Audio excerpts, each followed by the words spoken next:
Welcome back after the lunch. I hope you had a good lunch break and you're feeling refueled and rejuvenated for the next session on energy efficiency from the boiler room to the boardroom, powered by CLASP.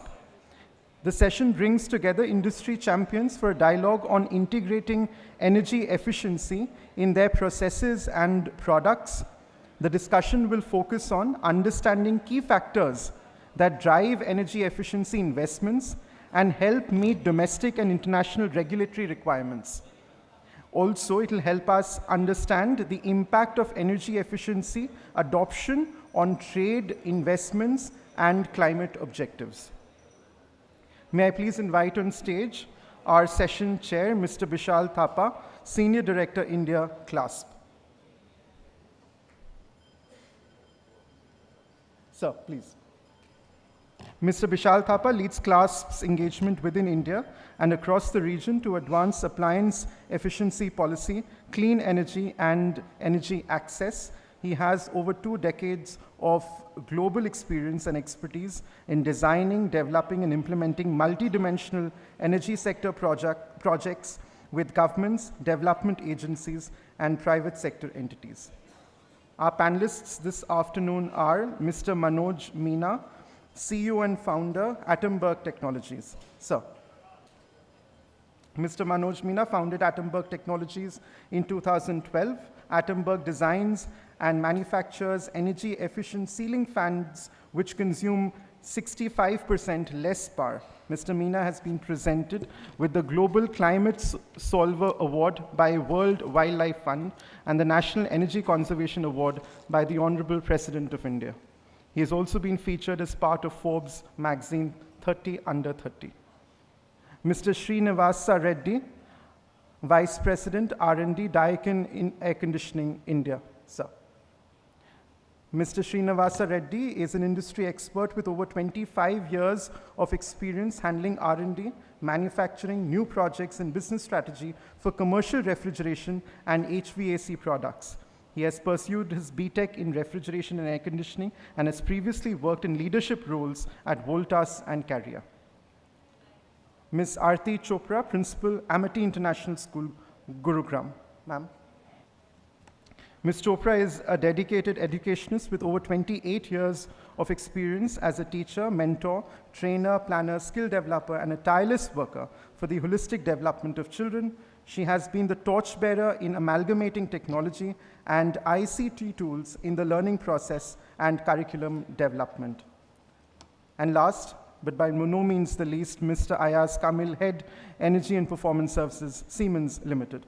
Mr. Kamil is a mechanical engineer with masters in marketing management. He's a lead accredited professional who has worked on various green building projects and has over 20 years of experience in business development, operations, and project management in the HVAC and energy services sector. Panel, over to you. Thank you.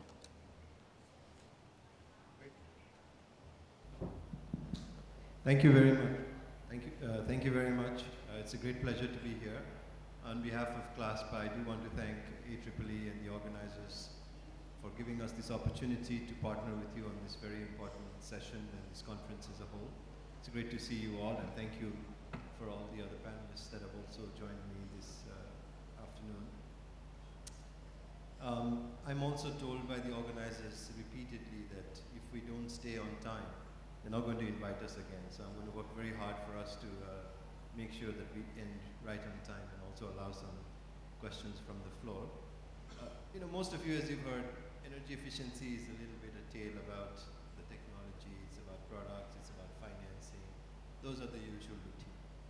Sometimes the forgotten or the understated part of the story is really about the champions. The people who understand the potential, who fight for that cause, who rally stakeholders, who make the case, and who see that it gets done. And today I have the very distinct pleasure of being here on this dais with several of the champions who will tell you a little bit about what it takes to really get these projects done. So I hope in this session we can delve a little bit deeper than just the technology, the financing, those aspects to touch upon a little bit of the human-centric side of the story. How do these things get done? What happens in the boardroom? What happens in conversations? What happens within organizations? And that's the thing that I would like to try to reflect on and pull out. So, Manoj, if I can please start with you. You know, as a general trendsetter, I think one of the questions that we've discussed with you is, you know, what are the market enablers?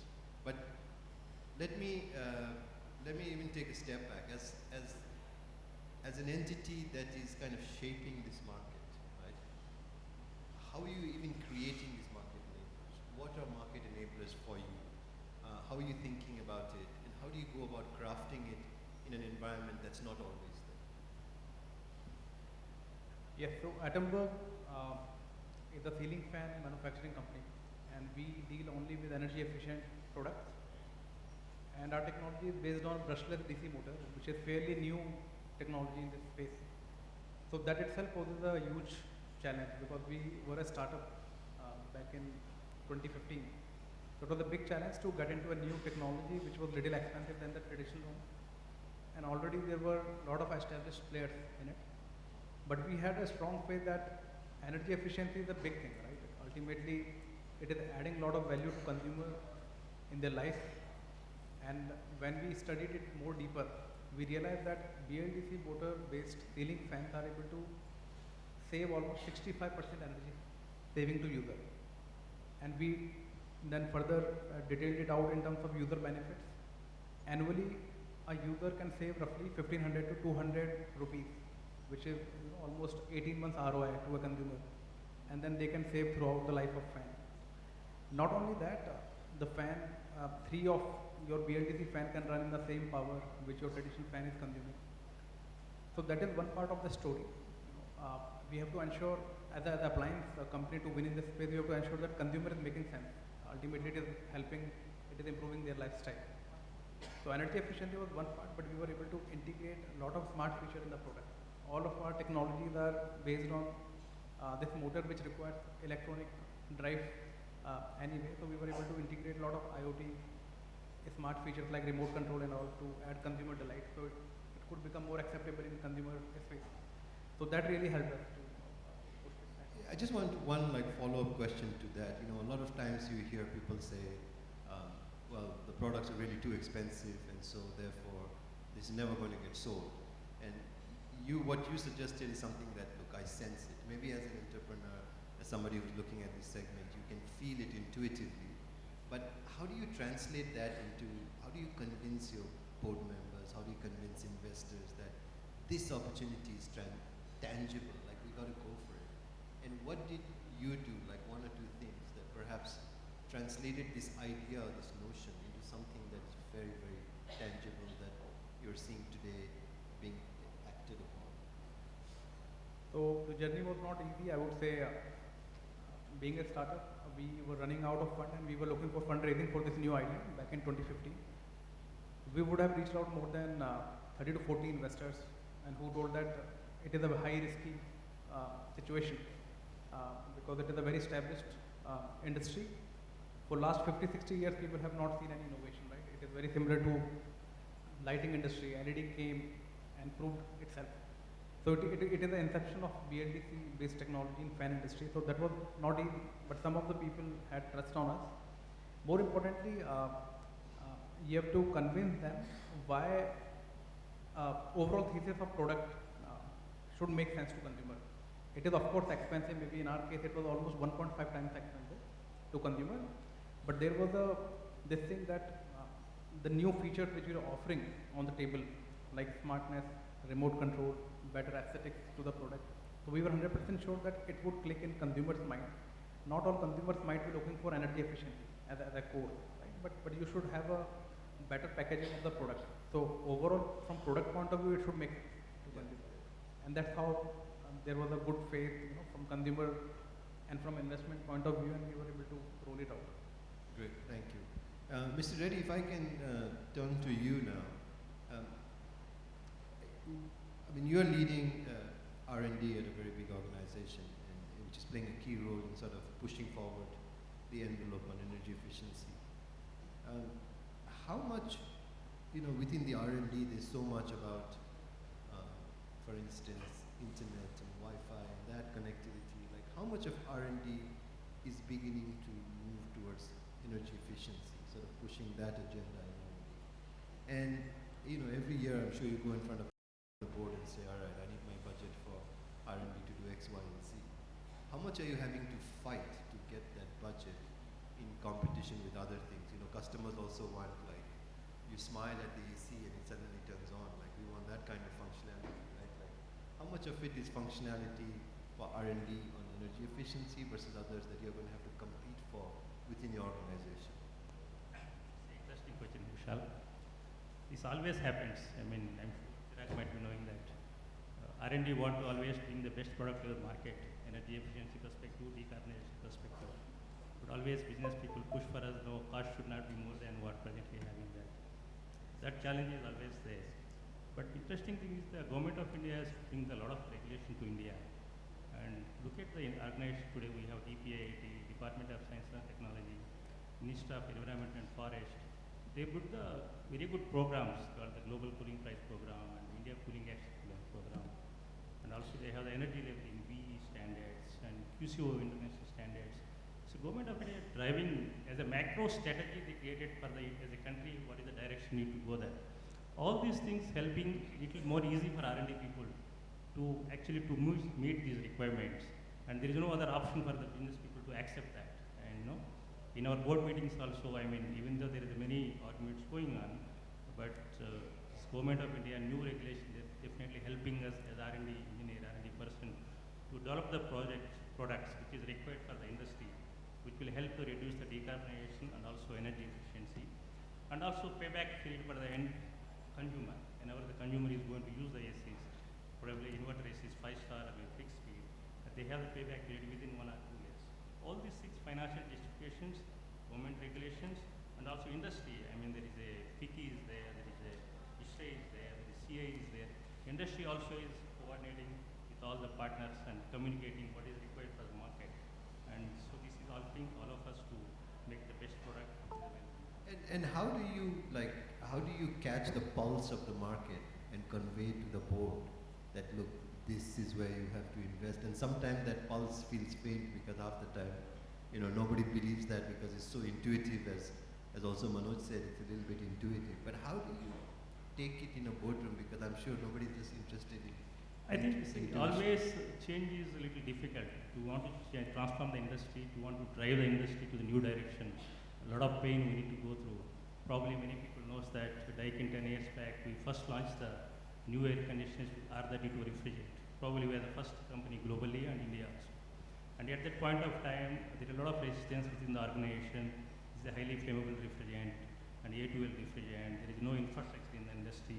Manufacturing, what kind of ecosystem we need to build, how the technicians going to do the servicing, what is the installation. So a lot of doubts on the safety issues is coming up at that point of time. And doing inverterization also, when we are going to do the inverterization of air conditioners, mostly India is a fixed speed market at that point of time. When we have done the inverterization, the cost is almost 20% more. And how the market is going to accept this product, because the consumer may not buy this as an expensive product. But today, if you see 10 years down the line, most of the industry is following the same standards. I'm sure Chirag might own, most of the people are going for the R32 refrigerant, and 80% market has moved to inverterization. And cost also almost 10 to 15% today lower than the fixed speed air conditioners. So this is a change initially 10 years back with a lot of pain, but today that is what most of industry is following, consumer is benefiting, industry is benefiting. As the government of India, regulations also we are able to meet. Thank you.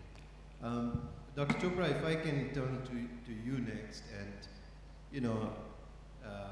Mr. Manoj and Mr. Reddy are both industry representatives, so naturally they're going to talk about it from a business side. But you have a very different decision making in a school. You represent educators and you have the responsibility of training our future, I guess, to put it in sort of cliched terms. So decision making in a school must be very different than how businesses do. And I'm curious if you could reflect for us how the decision making on energy efficiency took place in your school, And I know that you were the recipient of Energy Conservation Award, so congratulations on that. But could you reflect for us the multiple dimensions that you approached as a school in terms of undertaking energy efficiency? Thank you so much. Yeah. It's a great opportunity to speak here in this forum. Thanks to the organizers. Well, to make the nation, the real preparation starts in the classrooms. So all the great policy decisions which are taken by the country later, its seeds are sown back in the classrooms when the children are growing up. So the schools, that's what we think, we have a big responsibility to create thinking individuals. Children who are able to manage and maneuver the life's challenges on their own. So this drive to save energy, to conserve energy, to follow on the footpath of SDGs, the UN's mission, has always been there in our school. But if I reflect back and I see 2016, there was a trigger when a group of students, I had accompanied them to Berlin. There was a conference, EU conference, wherein the student entrepreneurs were asked to put up their projects. And my students had come up with a unique paint. This paint had the ability to give cooling impact to a household. So instead of using air conditioner, they had projected the uses of this cooling substance that they had imported in those days from Ukraine, I remember. And this would provide a great solution to economically weaker sections of the society. And the community, reaching out to the community was always there at the back of our mind, and that's how the children were learning. So there, when the children got energized, I too had a lot of instances of speaking as well as listening to great speakers. We all, when we came back to the school, we wanted to have an energy mission. We wanted to set up an energy goal for our school, and that's how we started. We initiated by taking energy pledge, and the first thing was requesting the management to put up solar panels. And that was a big turning point for school. We were blessed that right from the time when the school was made, we were having rainwater harvesting pits in our school already. So we were able to conserve water, rainwater. We started with the solar panels. We moved on to the centralized cooling panel for the school. And this enabled us to really bring down the electricity consumption. Added to this was the students' drive to have audits. They suddenly turned from ordinary simple students to the council members and now to the classroom auditors. So we would have this kind of a competition between different sections of 11th and 12th, that who is going to conserve more energy and save and show it to us graphically. So every time the classes would go to library or for sports, there would be auditors on the floors, the student auditors checking who has left the fans open. And then, of course, we brought in the smart classroom concept 2017-18, and we had in every classroom a smart screen. And that was again a great way to move ahead. We also, by 2019, had LED lights all over the school, and that again helped us to save a lot of energy. We were able to save a lot of money on exchequer, the bills that we were getting. Added to this was the mission that the school had of innovation. Amity University, as you all know, it is an innovation-driven university, and so are the schools. So we have the concepts of Vasudha and Mathemati. These are project-making endeavors that the students do throughout the year.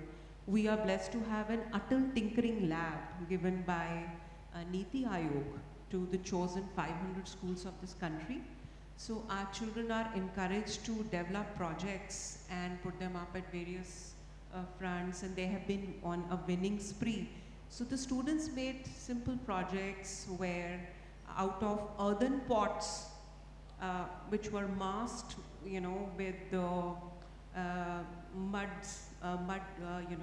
envelopes, they were able to cool water. So the intention was to make it easy for the community. And as the time progressed, when we went back into COVID, we were behind the screens, but children, their endeavor kept on. Now they're more into AI, artificial intelligence, and they have created a very smart, device by virtue of which throughout the school we are able to conserve energy. If the children leave the classroom, automatically the lights are switched off, and if they're in the laboratory, the lights are switched on. So this is controlled by an app designed by the children themselves.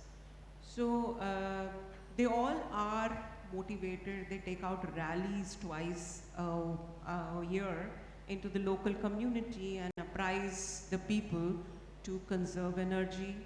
Not only this, we are using simple techniques like using coconut shells, that when you have coconut water, the empty shells, they are used to plant more saplings, and they are gifted to our guests. So it sounds like, in essence, the movement to undertake these projects are very much a student-led initiative more than a decision by the administration per se. I think I'm just inspired, like hearing about your students. I don't know what I would do if I met them, because it sounds like they're doing so much. But I'm keen to draw from that. And if we had to tap these voices, so people like Mr. Manoj and Mr. Reddy find it a little bit easier to move the things in the boardroom, like what would you tell them? Like if, say, somehow you could bottle up the voice, tap the voice of the students so it's easier for them to push this agenda, how can they tap into that force and that energy and that, I guess, innovation as well? Yeah. So as far as expenditures are concerned, and more and more inputs in terms of technology are concerned, we, the schools, have our limitations. As for the new education policy 2020, now internships for students have been advocated. So we would like more and more of industry houses to come forward and offer internships to students who are really smart, intelligent, and digitally savvy, right from grade 9 to 11 and 12. So if they could do these kind of short programs, either online or offline, of a week or 15 days or 1 month also. There are many institutes, like many of my students recently, they went to IIT Mumbai, they were selected, chosen, but the number is very few. So if the industrial houses could throw open, their R&D units where the students could come forward, learn a bit, contribute a bit, that would really help in creating, this brain power for the future for our country. Great. So I think it basically means trying to make more connections in some sense, that particularly in these decision-making aspects. Mr. Kamil, if I can turn to you now. You've been listening patiently to some of the questions and your responses as well, and I think one of the things that you do is work with a wide number of different industries, consumer groups, consumers of energy, to implement projects that focus on energy efficiency. And within those projects, what is the common thread in terms of challenges? Like, what are you thinking? What are people saying in terms of, here are the top 3 sort of challenges that you see bubble up to the surface the most? And some of those challenges are real, some of those are perceived. And so I'm curious to get your take on those challenges, but also where you think they stand in terms of whether it's real or it's perceived. So from the energy efficiency projects that we are doing point of view, there are 2 ways through which the projects are doing. One could be the top-down approach, and another one could be the bottoms-up. So while we have many successful projects that we have done in the past, but the common challenges, if you ask me, has been that the qualification of the customers. Okay, so even if it is a bottoms-up, then we have to tap each and every stakeholder in the value chain, right from the operator at the plant level to the procurement manager till the decision-making authority, be it CXO, be it CFO. So right qualification where whatever we are seeing that they want to buy this energy efficiency project, do they really intend to go ahead with that? That is something which is the most challenging. So I would say qualification. Because if I bring the analogy, then getting up early in the morning and doing the exercise, nobody is going to say it is not good. Everybody is going to vouch for it. But ultimately, how many of them are doing? Same is the case with sustainability also. That nobody would say that green initiative, energy efficiency, decarbonization, everybody will vouch for it. But ultimately, how many of them are really doing it? This is what the biggest challenge, identification, qualification of the customer. And apart from that, many a times it is very important to understand the need for this decarbonization initiative, which a particular organization is looking at. There are certain global organizations based out of India as well, having their plants or having their facilities in India. Those who have global program, they are solely doing energy efficiency project because they genuinely believe in sustainability and they want to meet their sustainability ambition. So irrespective of the pricing, irrespective of the complexity of the solution, they will implement it. But there are another sets of customers, those who are purely looking at it from the cost optimization point of view. So understanding those needs and designing the solutions as well as the financing model based on their requirement. That is something, these are the challenges that because it has to be very customized. Every customer has got a different need, even for the same energy efficiency topic. So I think I want to pick up on that because that's in some sense the core to scaling up energy efficiency, right? The word customization. I mean, it's like, each of us going to a tailor to make all our clothes and not buying it from the hanger, like when would we ever finish? And so as an enterprise, how do you then approach that challenge in terms of balancing the need for customization and a fair amount of standardization you have to have, right?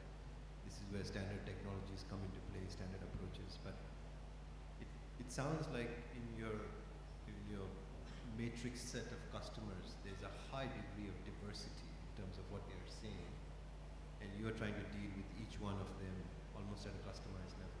But at some point, you must also figure out a strategy where you balance it with some standardization. So how do you package those two together so you're able to also get scale? And I know you're getting scale, so I'm curious how you've cracked that nut. Yeah, so here also there are two aspects. One is the product-based strategy, which surely the OEMs are doing. When it is pretty standard that this is the product, and if you install this, you are going to save this much amount of energy. The another aspect is the solution-based. This is the area where Siemens works, my company works, and here the solution is more, I would say, vendor agnostic, and it tries to not only achieve the savings but also tries to solve some of the inherent challenges which customers are facing.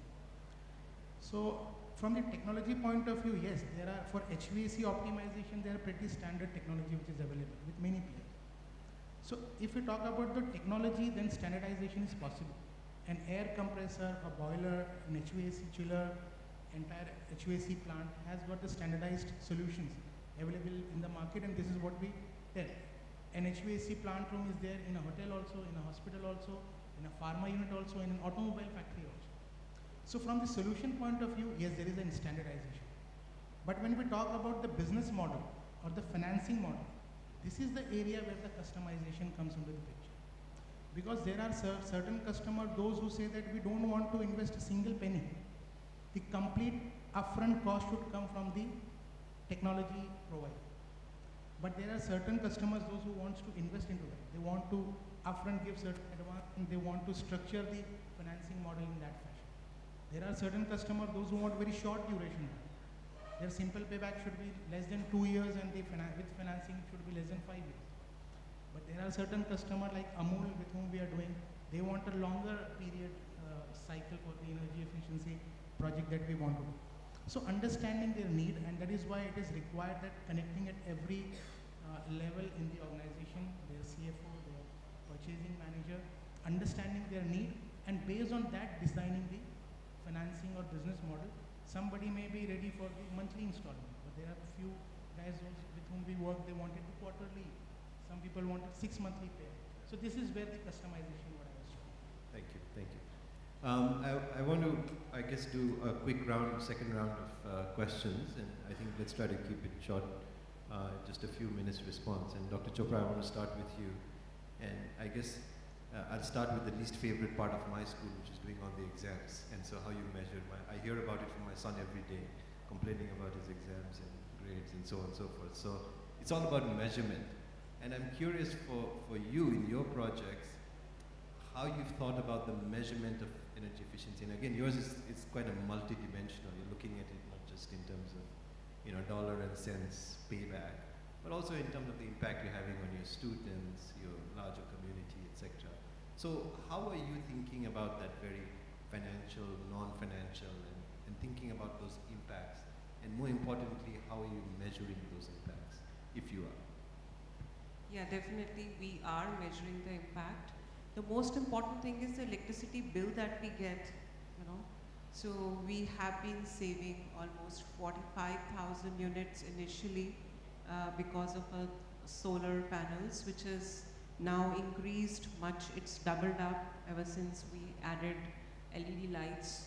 So we have been able to conserve 10 to 15% of the energy that we were earlier wasting. So that is one thing. The second thing is the awareness level amongst all stakeholders, our children, our teachers, our community members, which include our alumni.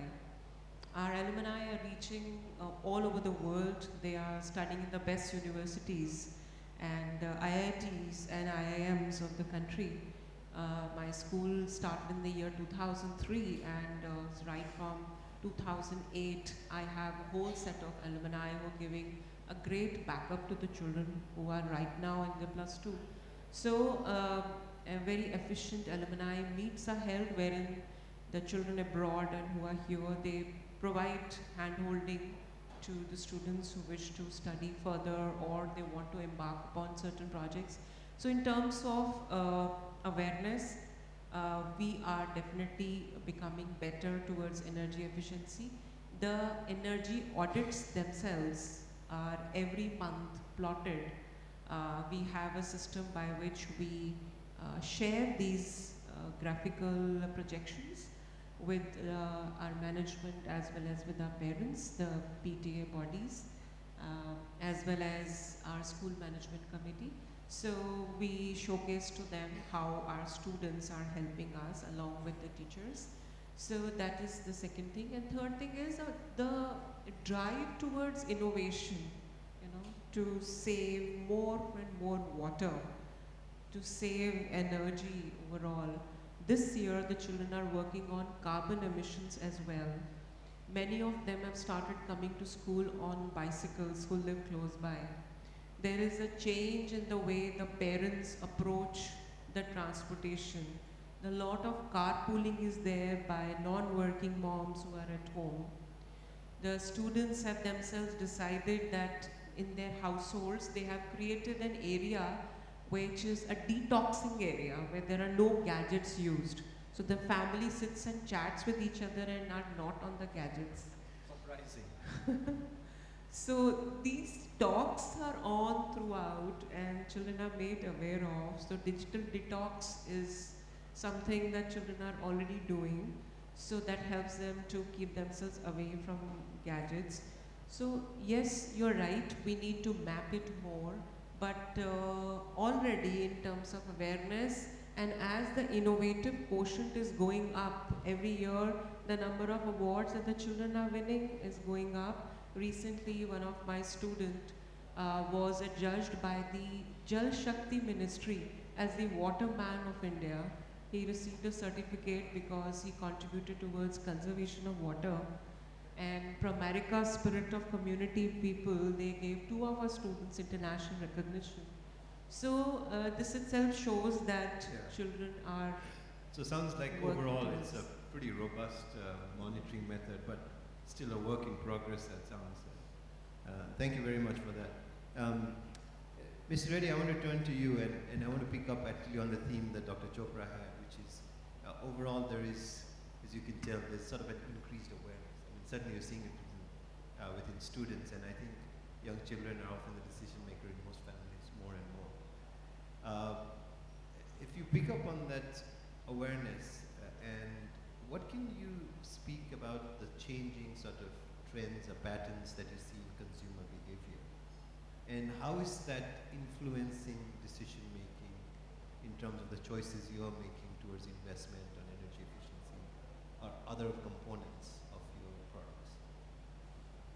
I think if consumers see getting more and more intelligent, and we have the young population, and we have the more and more aspirations, and the new young population, the kind of products they're demanding is nowadays connected products, and they would like to control their appliances, their air conditioning through the mobile and through on-net, through internet, and they want to see actually how the appliance is performing, how the unit is performing.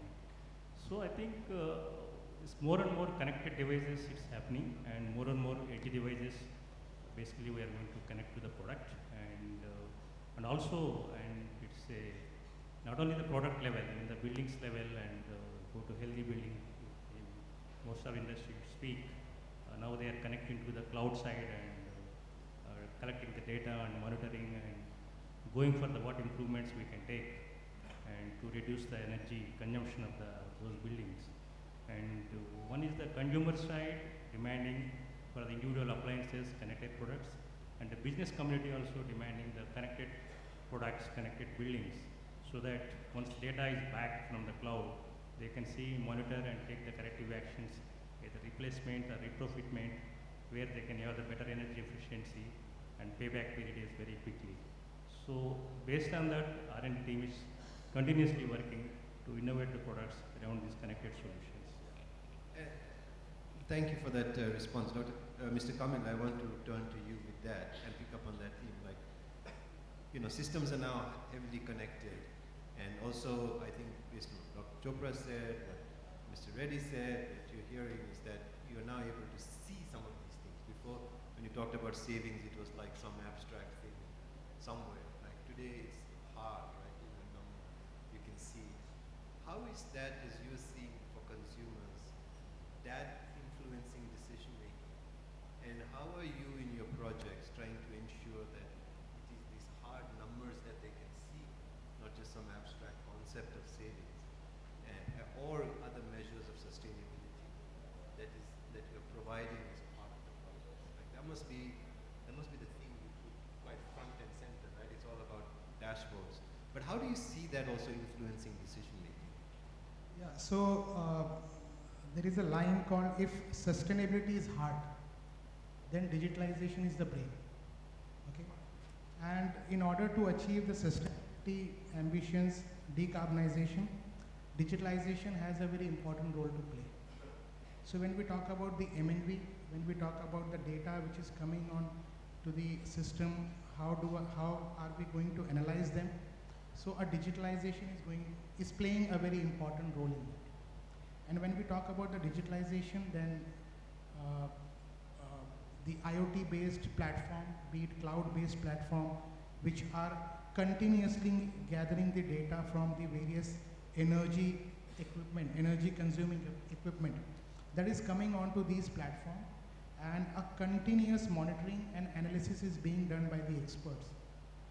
There are very, I would say, graphically well representing data points are being shared with the customers, and it is being discussed with them that this is what our commitment was and this is what you are saving.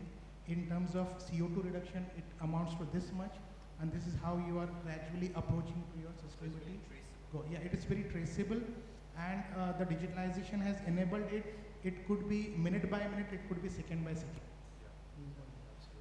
So thank you for that. And Mr. Manoj, I'm going to give you kind of last word with the question, but also I think it's one of the most interesting questions that I want to pick up from what Mr. Kamal said, which is, sustainability is the heart, digitization is the vein. Unfortunately, cooling is the one that keeps us all like calm and peaceful and comfortable, right? So you have the task of a product which reaches perhaps the most people in terms of fans. It's also the product that is at the heart for so many millions, so not just India, but around the world, in terms of heating and climate.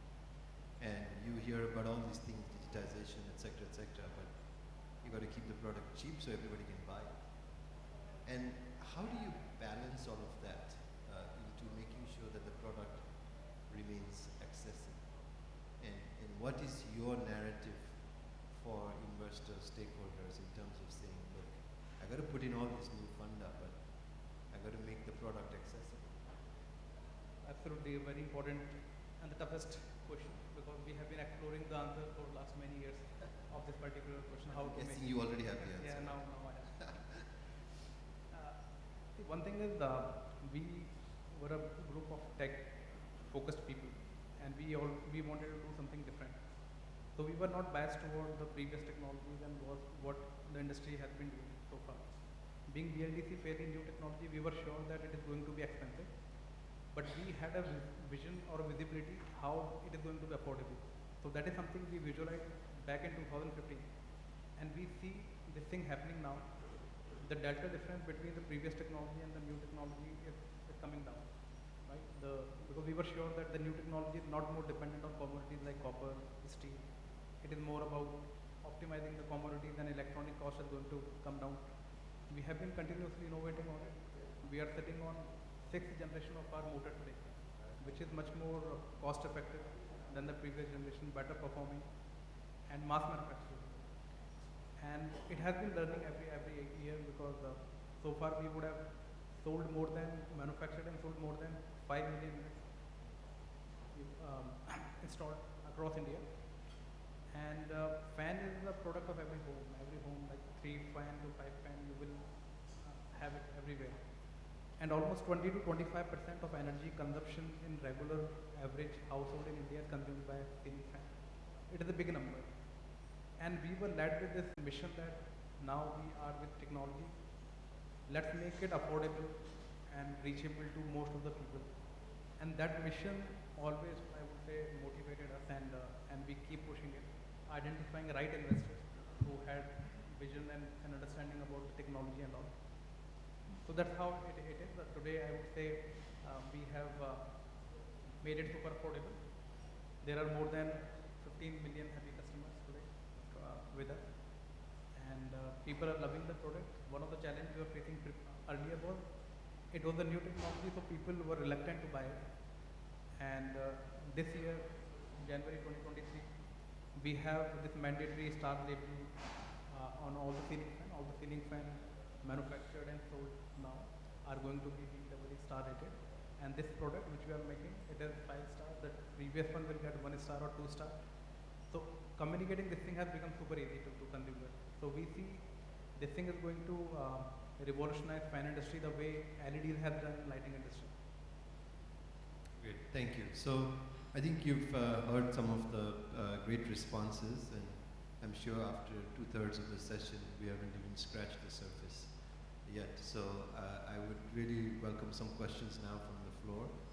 Maybe we can take 2-3 questions, and we'll take about 10 minutes to 10 minutes or so to wrap up on that questions.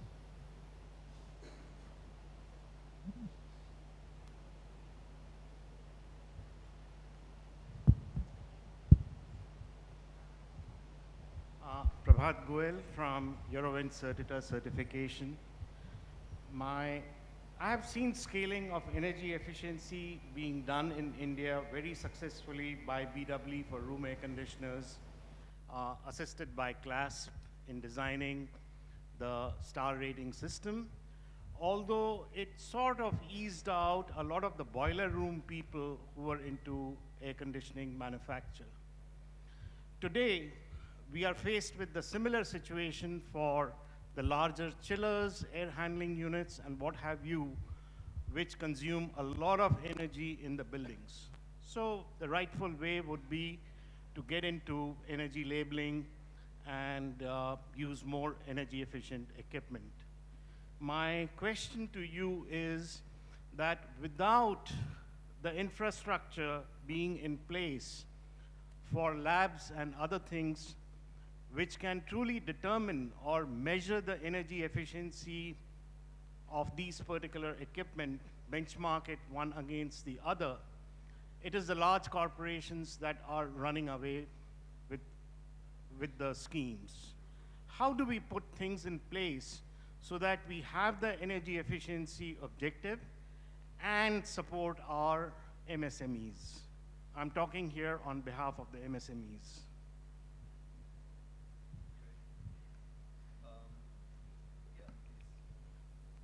Thank you. I can take this question. I think what he mentioned is the commercial chillers, energy efficiency, what kind of regulations going to drive, and what kind of infrastructure as a country, as an industry having to measure these efficiency levels.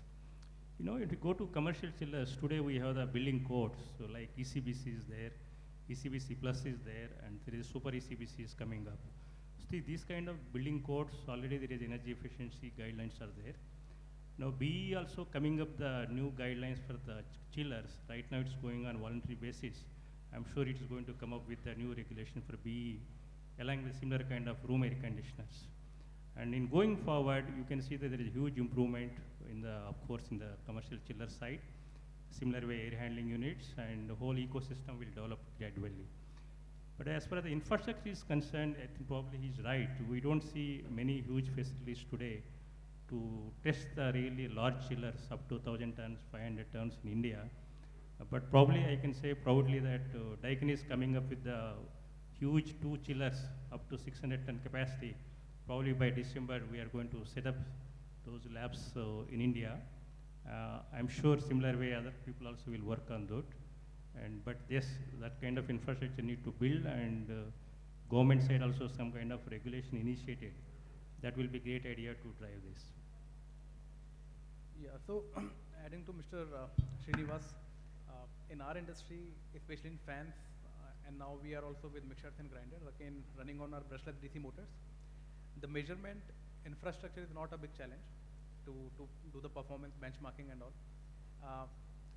But these technologies are fairly new in this industry, and you won't find much of regulations and much of the compliance documentation when you go to BIS for certification. So on those aspects, we need to work very closely with these agencies, and we have been working with BIS, BEE in understanding and refining these documentation. It took almost 5 years now, but it is a reality. We were not hoping that BEE will be that fast implemented in a product like ceiling fan. In 2025, we are expecting this to be done for pedestal fan as well. And these are very big decisions.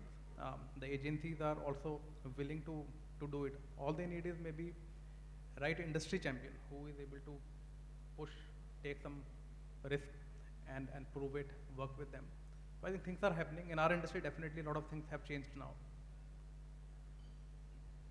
Yeah, just to respond one last point to that question. So thank you for that question. I think it's a great question. I must confess that I think, you know, a lot of times when policies are made, the impact that is had on different groups is not fully evaluated. So on SMEs, the impact may be something, on others it's not.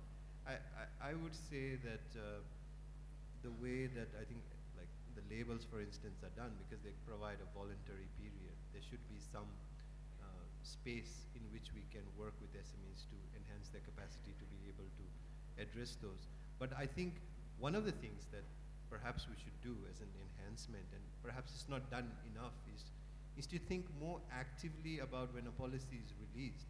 What steps can you also take, those that might be you know, less able to address the policy requirements, what steps to take in order to work with them proactively to build the capacity to be able to, for instance, label. So if SME's example, if a label comes, is there certain programs or initiatives that can be done that allow them, you know, at least in the voluntary period, to work with them actively to say, hey, let's invest a little bit here in testing capacity or in the training capacity, et cetera, et cetera. I think that's maybe not adequate coverage is not there. Maybe those are some of the elements that we can work on.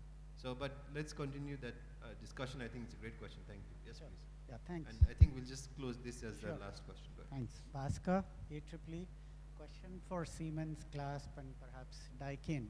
Where are we in terms of moving to a minimum IE3 level for motors, in terms of getting that into the government system to notify, number one. Number two, I'm assuming all your OEMs come with IE3 motors or higher as a part of the package that you people provide to all your customers. Any thoughts on this? So from the motor efficiency point of view, as you rightly said, that whatever solutions that we are providing, we ensure that the motors that we are using are of the highest class efficiency.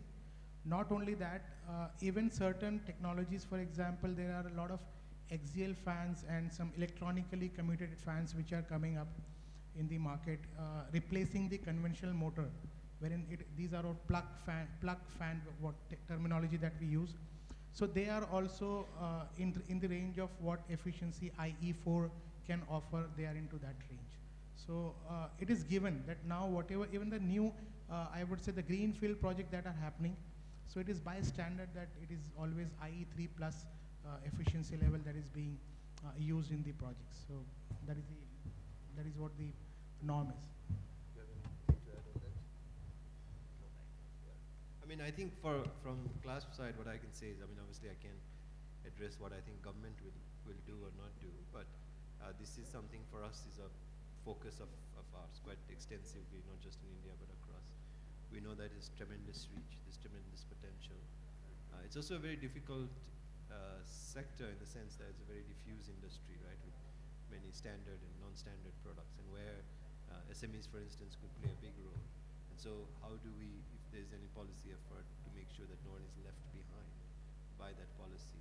So I think those are some of the areas that we think of, and we think that this is certainly an area that continues to be important for us, and where we are investing our time and resources to engage and thinking about MEPS, and to look more creatively at how to address this very diffuse sector, to look at it and see what we can do. And I think that's something that we continue to work on. I think, I guess I should then just wind up. As I wind up, I don't know, it's pretty hard for me to summarize the wealth of information that was represented here, but first of all, I want to take the opportunity to thank all of the panelists. We're also very excited. There was a very diverse set, as you can see, and I want to return to the core theme that I had, which was, you know, look, at the end, human beings created this problem, so human beings have to fix it.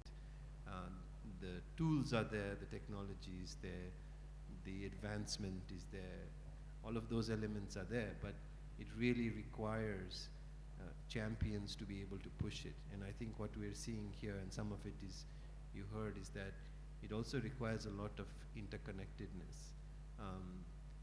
The connection between students and industry, for example, is certainly one area. How we connect between policymakers and industry, how we connect between consumers and others.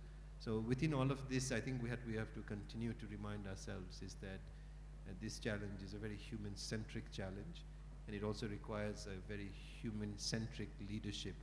I'm sure at some stage, you know, ChatGPT and AI will just take over all our lives, and we don't have to do anything, and we can go and play all day. But in the meantime, until they are ready, I guess it's for us to do it. And I found it very reassuring that within all of these pockets of industries and sectors and entities and schools and within government as well, there are elements that are continuing to push this from a very human-centric point of view. So I think we continue to be able to echo that story and also surface it and recognize that this is what will also make the solution most effective. With that, thank you very much. Thank you very much. Please join me in giving the panelists a round of applause. Thank you. Mr. Thapa, Mr. Meena, Mr. Srinivasa Reddy, Ms. Chopra and Mr. Kamal, thank you very much for this excellent panel discussion.